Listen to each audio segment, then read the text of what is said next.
Cleopatra, the seventh Philopator, the last pharaoh of ancient Egypt, born in 69 BCE in the great city of Alexandria, a woman whose life would change the course of history and whose legend would echo for more than 2,000 years. Her story is one of power and politics, love and loss, intelligence and ambition. It begins in a kingdom built by foreigners and ends with the birth of an empire. Cleopatra was born into the Ptolemaic dynasty, a Greek family descended from Ptolemy I, one of Alexander the Great's generals. When Alexander died, his empire fractured. Ptolemy took Egypt for himself and founded a new royal line that ruled from Alexandria, a city of marble palaces, philosophers, and scholars. For nearly 3 centuries, Cleopatra's ancestors had ruled as pharaohs, though few had ever spoken the Egyptian language. But Cleopatra was different. From an early age, she was brilliant, curious, and fiercely ambitious. She studied philosophy, mathematics, and astronomy, and she learned to speak as many as 7 languages, including Egyptian. To her subjects, that mattered.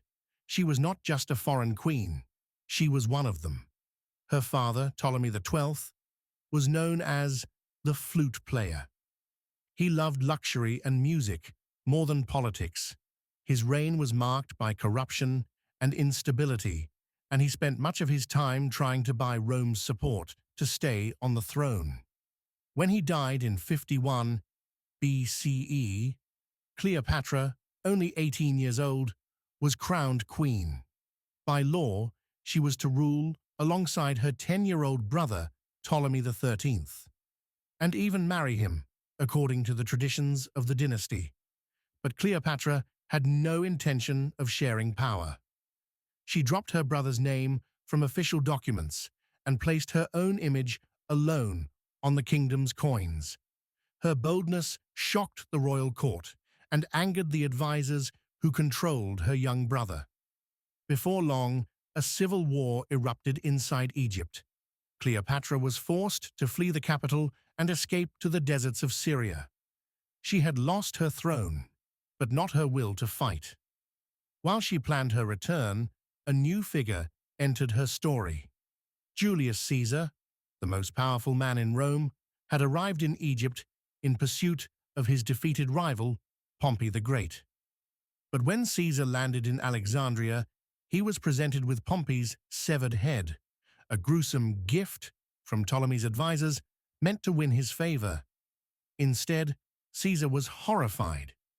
Sensing opportunity, Cleopatra made a daring move. According to legend, she had herself smuggled into Caesar's quarters, wrapped in a carpet or a linen sack, to meet him face to face. When the bundle was unrolled, out stepped the exiled queen, young, confident, and eloquent. She pleaded her case, not with tears, but with reason and charm. And it worked. Caesar was captivated. He agreed to support her claim to the throne.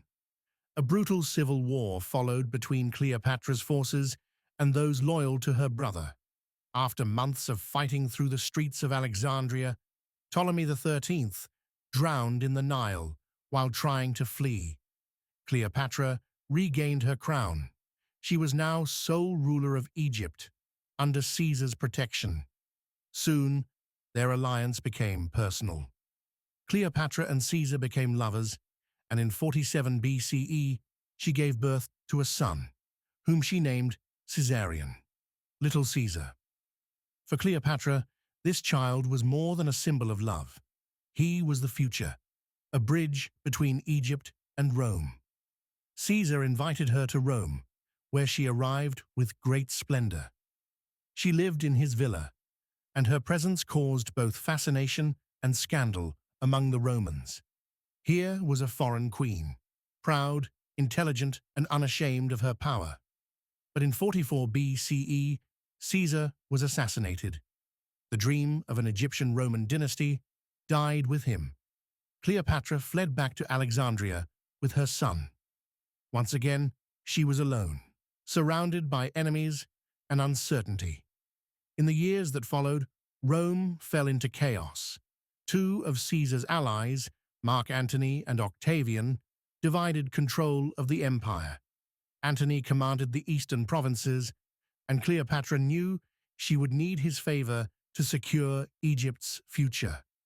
When Antony summoned her to the city of Tarsus to explain her loyalty, Cleopatra refused to arrive as a supplicant. Instead, she came as a goddess. She sailed up the river on a golden barge, dressed as Aphrodite, surrounded by perfumed air and music.